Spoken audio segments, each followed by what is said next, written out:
Mundial, junto con los legendarios 40 días y 40 noches de lluvia, es una de las historias de la Biblia más sufridas y dramáticas. Pero para aceptar como cierta esta historia de la inundación, nos encontramos con varias preguntas difíciles. Toda esa agua, ¿de dónde vino? ¿Cómo subió y luego cubrió toda la tierra visible? Después del diluvio, ¿a dónde se fue? No olviden que no hablamos de un poco de agua. La Biblia dice que hubo suficiente como para cubrir la montaña más alta, unos 6 metros. El primer capítulo del Génesis describe específicamente un firmamento o atmósfera que Dios creó alrededor de la tierra. Al describir el agua sobre el firmamento, el manuscrito sugiere que una vez antes de la inundación había un dosel de vapor de agua alrededor de la tierra, parecido al grosor de las nubes que sirvió para moderar la tierra y proteger su clima. La idea de la capa de vapor de agua o cubierta alrededor de la tierra suena algo extraña. Pero en realidad las cubiertas son algo comunes entre los planetas del sistema solar. Venus, Júpiter y Saturno tienen cubiertas de nubes y a su alrededor hay gruesas envolturas gaseosas. Si la Tierra una vez tuvo esa cubierta, ¿cuánta lluvia pudo haber producido? ¿Suficiente para una inundación mundial? La capa de vapor pudo haber precipitado al menos 12 metros cúbicos de agua. Además, el agua que cayó por erupciones volcánicas durante la inundación pudo haber mantenido la precipitación de lluvia por 40 días y noches, volviéndose ligera a medida que el régimen climatológico se creaba. Nuestros expertos han indicado que el inicio del gran diluvio vino de 3 lados: del estallido de una fuente subterránea, de la lluvia que venía de la cubierta terráquea y del agua de océanos existentes cubriendo toda la Tierra. ¿Pero qué pudo haber descargado esta serie de increíbles eventos? Una teoría prominente sugiere que busquemos la respuesta más allá del cielo. Es claro para los observadores de los planetas del sistema solar que muchos de ellos sufren periodos de fuertes bombardeos de meteoros. Incluso en la Tierra, con sus altas tasas de erosión, se ha descubierto que hubo más de 100 impactos ancestrales. Y sí es posible que uno de ellos acarreara una serie de eventos cataclísmicos guiándonos al gran diluvio. Por una causa específica de la inundación y el violento trastorno terráqueo, una de las teorías es la más probable. Para saber más del tema, fuimos con el director retirado del Departamento de Investigación de Defensa y Laboratorios de Desarrollo, el Dr. Walter Brown. Podemos ver en nuestro planeta 17 aspectos muy extraños que ahora se explican sistemáticamente. Son como resultado de un diluvio universal, cuyas aguas emergieron de cámaras subterráneas por dejar salir la energía, excediendo a la explosión de 10.000 millones de bombas de hidrógeno. Esta explicación nos demuestra lo rápido que se formaron las montañas. Explica los depósitos de carbón y aceite y lo rápido que fluía el continente. Porque hay grietas enormes y cientos de cañones y volcanes en el fondo del océano.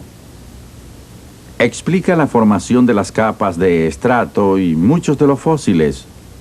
Los mamuts congelados, la llamada edad de hielo y la mayoría de los cañones, en especial el Gran Cañón. La Tierra prediluviana quizás solo tenía un supercontinente muy grande cubierto por una frondosa vegetación. Habían mares y ríos principales.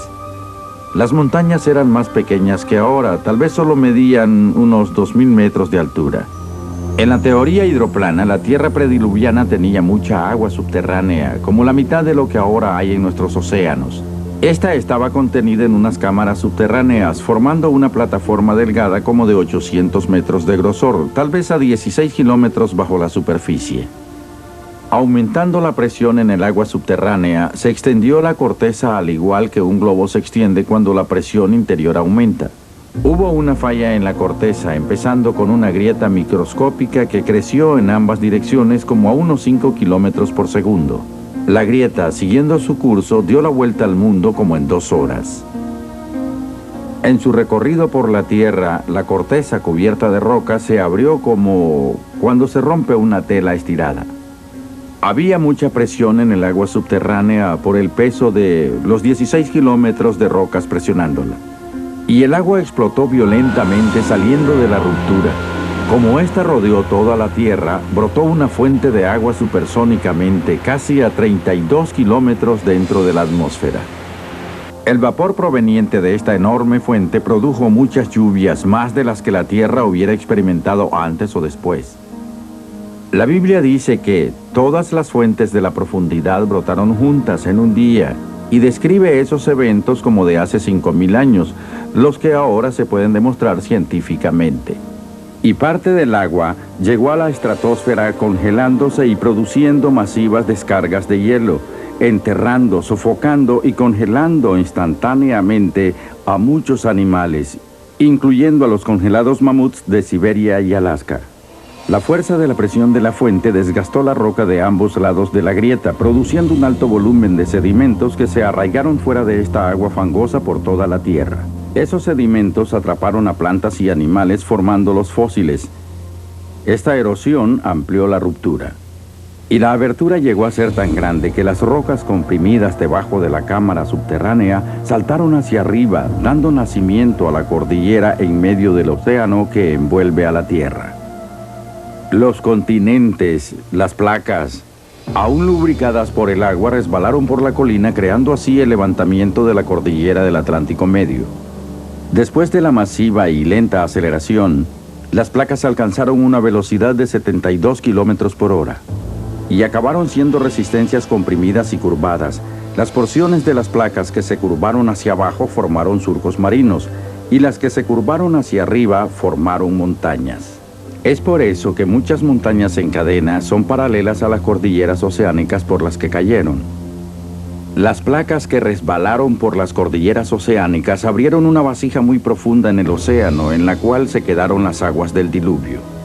En los continentes, cada hueco en forma de balde o vasija naturalmente quedó lleno de agua, produciendo muchos lagos después de la inundación. Las demostraciones que acaban de presenciar sobre una catástrofe mundial en la antigüedad apoyan la historia bíblica del diluvio en cada detalle. Los retos del monte Ararat, aún para los alpinistas profesionales, eran formidables. La búsqueda del arca en términos puramente físicos puede ser enormemente difícil y altamente peligrosa. Es difícil el enfrentarse a los elementos al escalar el monte Ararat en busca del arca. Pero las condiciones políticas en esas partes a menudo son impredecibles, igual que la montaña. Cualquiera que viaje a Turquía en busca del arca pone en riesgo su seguridad personal. Entender esta parte del mundo es entender una situación política muy compleja que está compuesta de muchos grupos de población regional. A esta parte de Turquía se le conocía como Armenia. Al comienzo de la era del comunismo, en Rusia más de 200.000 armenios fueron abatidos por el régimen bolchevique. La situación actual en esta área es aún muy volátil. Dos lados de la montaña enfrentan vecinos hostiles, Irak e Irán, e incluso las partes bajas de la Ontana están ocupadas por grupos terroristas de un tipo o de otro. Además, los kurdos son muy conocidos por causar problemas a las expediciones, robándoles y amenazándolas de muerte. Desde 1978, el educador John McIntosh ha ido en 8 expediciones al monte Ararat. En este día en particular ya habíamos escalado a un nivel de 4.000 metros al sur de la montaña y procedimos a acampar para pasar la noche.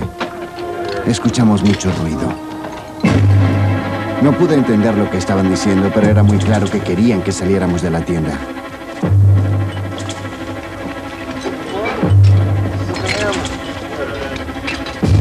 A las demás personas de nuestro grupo también se les ordenó salir.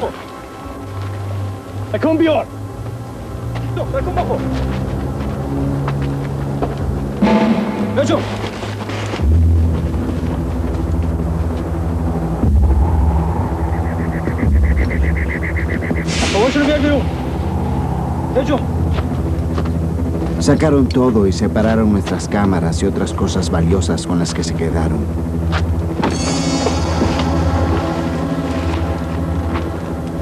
Y después quemaron todo lo que no querían, equipo científico y para escalar, valuado en miles de dólares, se fueron en minutos.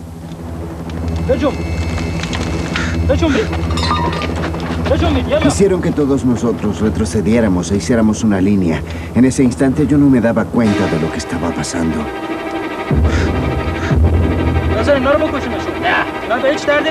Todo el mundo estaba orando en ese momento. Yo solo pensé, este es el fin.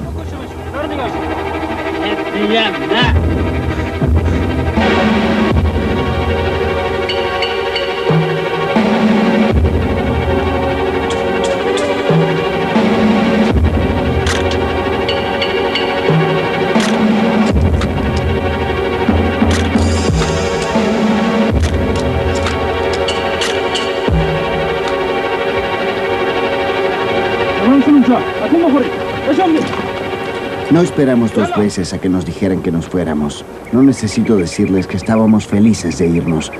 Creo que estarán de acuerdo en que tuvimos mucha suerte. Esos hombres eran muy peligrosos. Después que todo fue reportado, el ejército turco envió como a 500 hombres. Un terrorista escapó, otro fue capturado y el resto fue asesinado en una batalla con los soldados. Un número de recientes pruebas oculares del arca en el monte Ararat se han reportado. Es interesante notar que en todos estos casos las pruebas fueron accidentales.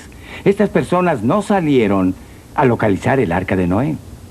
En 1959 estábamos volando aviones de combate sobre el monte Ararat, a unos 350 nudos, como a 3.000 pies sobre el terreno, cuando vimos lo que dicen es el arca de Noé. En ese momento yo no pensé en eso como el arca de Noé. Yo no conocía la historia bíblica del arca en el monte Ararat. Hace un par de años encontré una diapositiva con un objeto muy interesante arriba, a mano derecha, en la esquina. Cuando vi este objeto en particular bajo el microscopio, me pareció que podría ser el final de una gran pieza. Ahora el arca está partida en 2. Tenemos evidencias fehacientes de eso por muchos testigos. Durante un terremoto, la parte sur del arca, que es como de unos 30 metros, se deslizó y se detuvo en una grieta. Así que examiné este objeto que se ve en esta fotografía única de las muchas que he examinado. Bajo el microscopio pude ver claramente lo que aparenta ser el techo o una sección del techo de lo que llamamos la estructura superior. Estas fotografías indican que definitivamente hay algo muy grande sobre la montaña que está hecho por el hombre. Durante su larga prueba sobre el mar, Noé y su familia conservaban la fe. Pero habían pocas respuestas. ¿Hasta cuándo prevalecerían las aguas del diluvio? ¿Encontrarían tierra antes de que se les terminara el alimento para ellos y los animales? Si hay tierra allá afuera, ella la va a encontrar.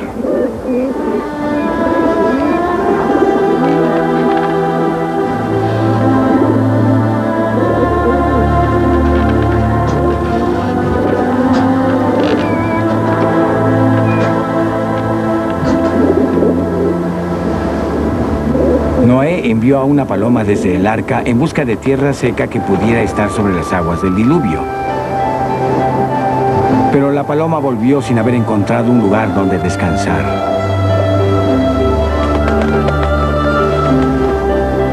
Más tarde volvió a enviar a la paloma. Esta vez traía una rama de olivo en el pico, indicando que las aguas del diluvio habían cedido.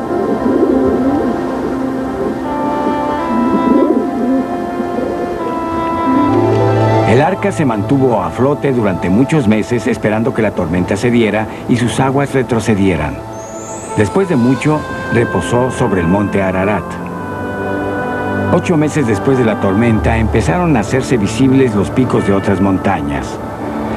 Noé y su familia siguieron los mandatos de Dios y continuaron a bordo del arca por su seguridad y la de los animales. Era su único refugio y hogar. Al 10º mes, Noé subió a la parte más alta del arca. Abrió la compuerta que le permitía alcanzar el techo del enorme bote y subió al techo para poder ver en todas direcciones desde donde el arca estaba detenida.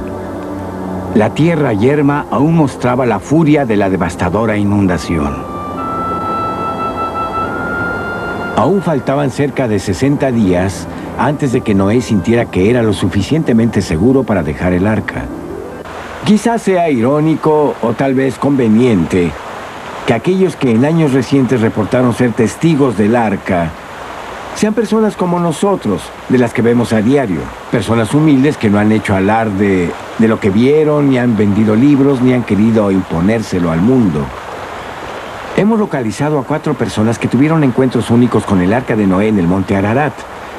Las investigamos y ninguna escribió un libro sobre su experiencia. Ninguna lo predica tampoco. En cada caso, sus experiencias al ver el arca fueron emotivas al igual que personales. Fue en 1973 que el residente de Colorado, Ed Belling, se convirtió en un testigo del arca. Ed Belling era un hombre en servicio asignado a una instalación de defensa llamada Diabaker, localizada como a 30 kilómetros al suroeste del monte Ararat. Una vez ahí, entabló amistad con un recluta turco llamado Mustafa. Alcancé mi meta cuando dejé los Estados Unidos para ir a Turquía a ver todo lo que pudiera. Mustafa y yo nos llevábamos muy bien. Llevaba como un año en el ejército cuando, hablando con Mustafa, le dije cuánto deseaba ver el arca. Dijo que tenía un tío que sabía dónde estaba y que nos iba a llevar arriba de ella. Me sentí emocionado. Vaya, voy a vivir una aventura. Llegamos a una vieja tienda de campaña. El tío de Mustafa lo sabía prácticamente todo. Era el más anciano de todos. No se veía muy convencido de llevarnos allá arriba. Hablé con Mustafa y él me dijo: ya lo convencí de que eres de fiar. Las personas que viven ahí desconfían mucho de los que llegan. Sin esta relación local, la visita al arca hubiera sido imposible. Le pregunté que si podía llevar la cámara, pero no quiso. Me dijo: Ararat está cerca de la frontera rusa. Tú eres americano, yo soy turco, y eso podría causar una situación incómoda. El tío de Mustafa nos llevó a la parte nevada de la montaña. Caminamos por las rocas y por arriba y abajo de peñascos. Yo me rezagaba. Él sabía dónde iba exactamente. Yo ya estaba cansado y fastidiado. Y dije: ¿cuándo se va a acabar esto? ¿Cuándo vamos a ver el arca? Y si no la vemos pronto, quiero regresar. Su tío se volvió y se rió de mí. Señaló hacia abajo. Y de pronto, ahí estaba este enorme y sorprendente navío. Debajo de nosotros, en la neblina, era como estar viviendo un sueño. Ahí estaba. Es difícil de imaginar. Todavía pienso en ella y es difícil de creer. En 1943, otro militar con base en el Medio Oriente era Ed Davis. Al igual que Ed Belling, el señor Davis se hizo amigo de un joven, un civil llamado Abbas Abbas, y que trabajaba para él en ese lugar. En ese tiempo en particular no se veía el arca. Y cuando ya se pudiera ver, él volvería por mí. Y un par de meses después, él volvió. Dijo: ya se ve, vamos. Todos íbamos atados juntos, como a una distancia de 6 metros uno del otro. Nunca tuve tanto frío, cansancio y hambre como cuando subí allá. Estaban tratando de mostrarme el arca. Desde donde yo estaba parado vi una gran pieza de roca azul.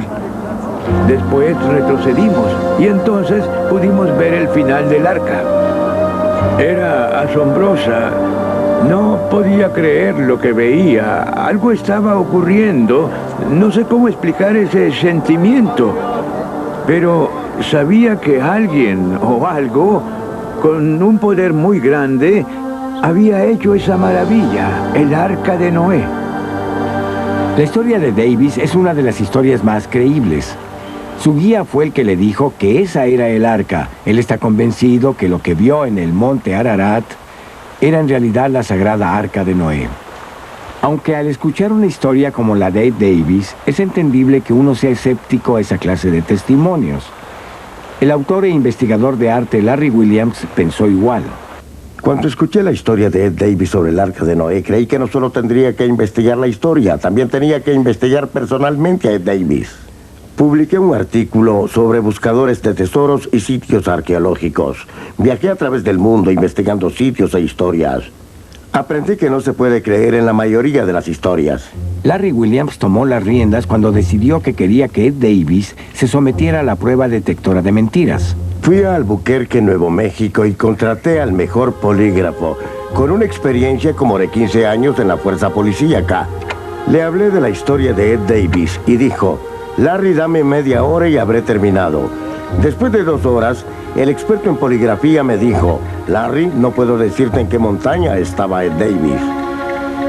No puedo decirte si era el arca de Noé, pero te diré esto. Ed Davis vio un bote y Ed no mintió cuando lo dijo. La fe jugó una gran parte en el testimonio de este hombre, el doctor Ali Arslan. El doctor Arslan, en Washington, es el jefe de un diario turco y fue locutor para la cadena radial La Voz de América. Pero él conoce el monte Ararat como pocas personas. Mi familia vive en Aralek, la ciudad turca entre el monte Ararat y lo que fue la Unión Soviética. Ese fue mi hogar y subí más de 15 veces a la cima del monte Ararat, acompañado de muchos exploradores reconocidos e internacionales, incluyendo a Fernán Navarra y el fallecido astronauta Gene Irwin.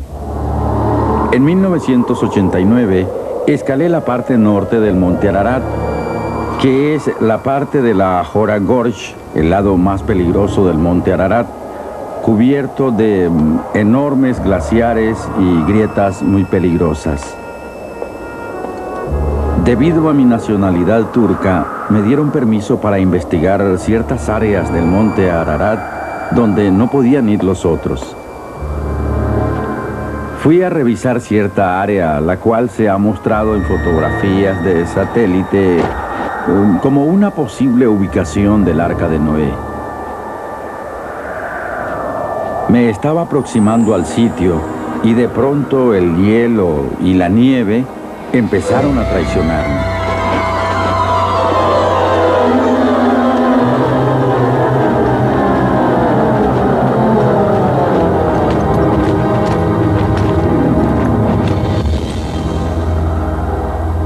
Me deslicé como unos 30 metros.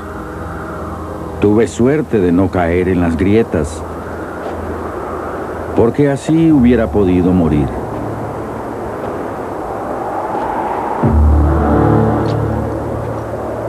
Cuando me recuperé, noté que a unos 30 o 60 metros había una estructura definitivamente hecha de madera. No debería estar allí, a 300 o 600 metros debajo de la cumbre. Se veía casi como si fuera una cabaña. Inmediatamente saqué mi cámara y tomé fotografías. Se podían ver maderos lisos y demás. Definitivamente parecía una estructura hecha a mano.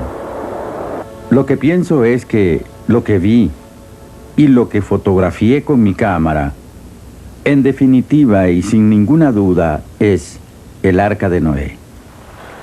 Uno de los testimonios más fascinantes de todos los que hay sobre la tierra concernientes al arca es la historia de un palestino cristiano llamado George Jamal.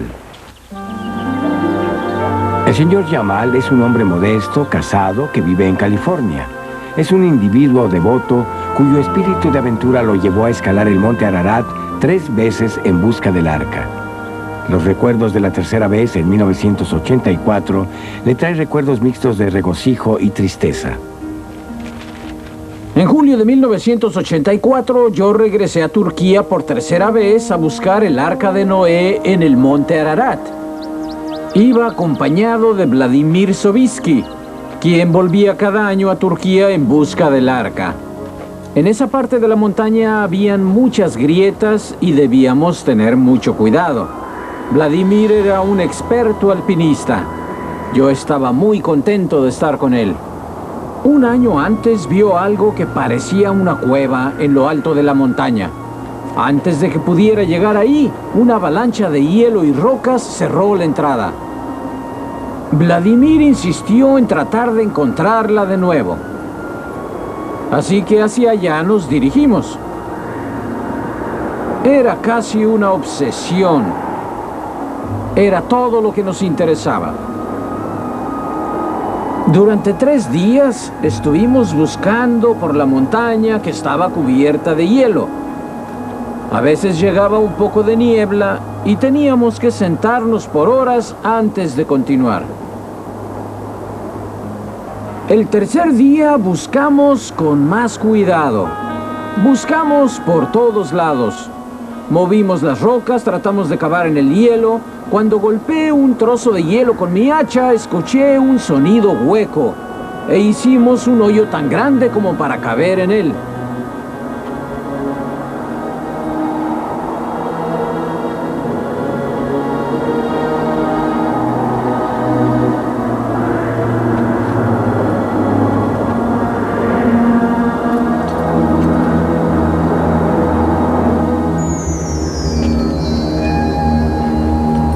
Adentro estaba oscuro, así que usamos linternas.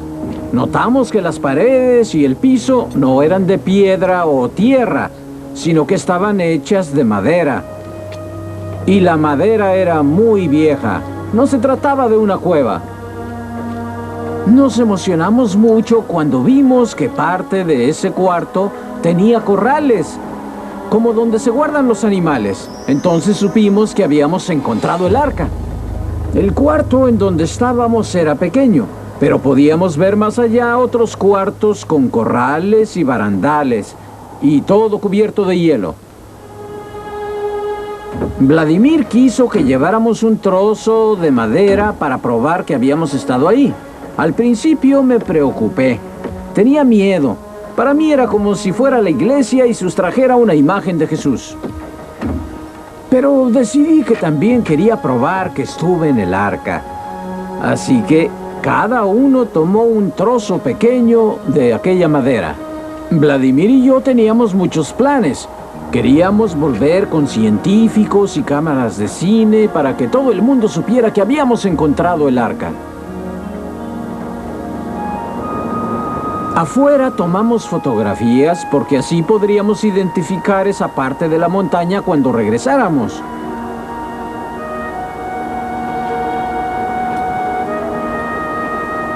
Le di mi cámara a Vladimir para que tomara la fotografía. Retrocedió para poder tomarla.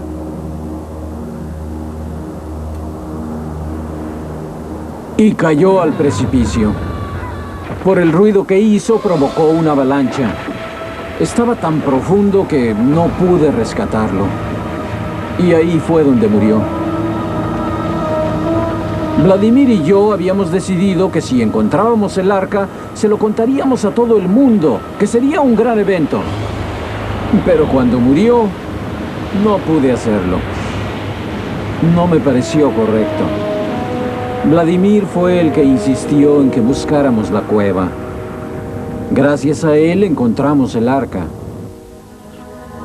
Este es un trozo de madera que traje del arca de Noé. La madera estaba tan dura que tuve que jalarla, forzarla y cortarla. Para mí, esta madera es muy preciada. Es un regalo de Dios. Sería difícil no impresionarse con los testimonios de estos 5 testigos oculares. Son personas vivas, cuyas historias se pueden corroborar exhaustivamente. 5 hombres que fueron a la montaña en diferentes épocas desde hace medio siglo, asombrosamente contaron la misma historia. Hasta ahora contamos con un número de 20,000 pruebas de civiles y pilotos militares del Arca de Noé. También presentamos modernos testimonios de testigos como George Hagopian, Ed Belling, Ed Davis, Ali Aslan y George Jamal. Pero ¿habrá un solo factor que todas las informaciones tengan en común para que en realidad encontremos el arca y el mundo la vea? La respuesta es sí. El arca se encuentra en el monte Ararat. Todas las pruebas se han encontrado en el lado noreste del monte Ararat sobre el Ajora Gorge. Así que tenemos las fotografías tomadas por el grupo de Carl Bogh, donde se puede ver la forma de un objeto en el glaciar. Pero fuimos un paso más adelante. Llevamos la fotografía a computarizar para analizarla. Estamos viendo una imagen computarizada del objeto identificado por el satélite. Al amplificar la imagen computarizada de este objeto, podemos ver que es de forma rectangular. Este de aquí es el contorno, y el objeto se extiende sobre una saliente. En mi opinión, esto es claramente un objeto hecho por el hombre. Nuestro misterio pudo haberse resuelto ya si la Agencia Central de Inteligencia y el Departamento de Defensa nos permitieran sus fotografías de reconocimiento del satélite espía de Turquía Oriental. ¿Y por qué no quisieron? En el Comando Aéreo Estratégico hay muchos documentos secretos con fotografías del Arca de Noé. Inclusive le pusieron Arca de Noé en las fotos. Sabemos que nuestro gobierno tiene fotos e imágenes de satélite del área del Arca de Noé. Y es probable que no se las quieran permitir porque si lo hicieran, todos se enterarían de lo buena que se ha convertido nuestra tecnología de espionaje. Ya que nuestro gobierno no quiso cooperar en nuestra búsqueda para localizar el Arca de Noé en el monte Ararat, desde Francia tenemos imágenes de un satélite conocido como el Spot. Las imágenes tomadas por ese satélite a 800 kilómetros sobre la faz de la Tierra identifica objetos hasta de 10 metros de tamaño, como de 30 pies. Este fue un tipo de reconocimiento fotográfico usado por los pilotos de combate americanos en la Guerra del Golfo contra Hussein. Llevamos la tecnología más moderna a nuestra búsqueda del arca. Es interesante, lo que puede ser difícil que salga en las fotografías hechas a una distancia de 90 centímetros a 150 metros en una montaña con neblina, puede identificarse con más precisión y científicamente a cientos de kilómetros de la Tierra, con el uso de la animación tridimensional. Llevamos las imágenes del satélite a una prestigiada compañía de Boston llamada TASC. Es una firma dedicada a la información tecnológica que se especializa en el terreno de la animación tridimensional.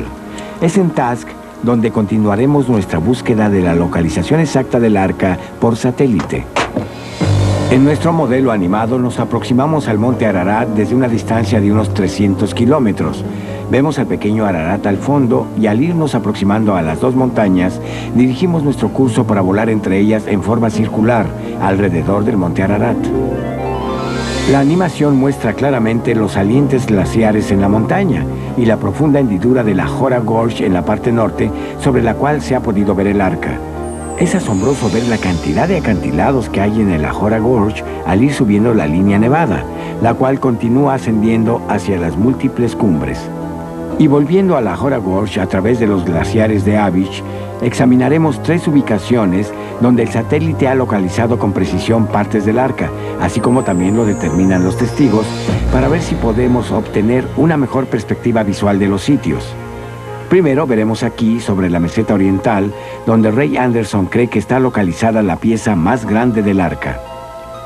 Moviéndonos hacia abajo de las 11 a las 5 como las manecillas de un reloj, estamos directamente sobre el sitio exacto que señala el satélite Spot, representado en fotos tomadas en 3 diferentes y exitosas expediciones al arca. Usando las imágenes del satélite Spot, intentaremos localizar con exactitud la ubicación del Arca de Noé en el monte Ararat, ya vista por el satélite militar, testigos oculares y fotógrafos. En esta computadora de laboratorio vemos ahora en nuestra pantalla imágenes del satélite Spot del monte Ararat. Esta grieta en forma de S es como de 450 metros de largo por 27 de ancho. En medio vemos un objeto bien definido extendiéndose fuera de la nieve sobre un lecho rocoso. Ahora, en este acercamiento de la imagen del Spot, podemos medir el tamaño de este objeto. Vemos la grieta con los cuadros grises que definen una saliente rocosa. Extendiéndose fuera de la nieve en esta área, vemos un objeto saliendo sobre el borde. Cada cuadro es de 9.60 metros, así que este objeto es como de 24 metros de ancho y se extiende fuera de la nieve unos 27 metros. De acuerdo a las imágenes del satélite Spot y a las fotos amplificadas desde el helicóptero, este objeto rectangular no es parte natural del terreno. De acuerdo a la información del satélite militar, el objeto está hecho de madera. James Irwin no quiso decir nada acerca de su descubrimiento hasta que pudiera montar una expedición y filmar en el sitio. Irwin falleció antes de que pudiera volver al monte Ararat. Las exploraciones en el espacio del astronauta James Irwin se recordarán por generaciones, y gracias a él, por brindarle al mundo esta fotografía tan sorprendente. Tal vez ahora podamos considerar que la búsqueda personal y espiritual de Irwin por encontrar el Arca de Noé se ha cumplido. Así como hay muchas personas convencidas por las sencillas evidencias, existen otras escépticas a pesar de las pruebas más convincentes. En el caso del Arca de Noé, hay un tercer grupo de personas que no necesitan ser convencidas. Lo que vi fue el Arca de Noé. Para mí esta madera es muy preciada. Es un regalo de Dios. Está ahí, lo que tienen que hacer es subir y mirarla. Fue sorprendente. Era el Arca de Noé. Ya han visto demostraciones científicas, escucharon los resultados del examen de poligrafía, han visto las fotografías de satélite, presenciaron las historias y oyeron testimonios personales. Ahora la evidencia está ante ustedes, bien protegida y escondida del mundo. Los restos de un bote gigantesco que ha sido identificado en el monte Ararat. Las muestras de madera tomada del navío datan de la época cuando la Biblia indica que ocurrió el diluvio universal.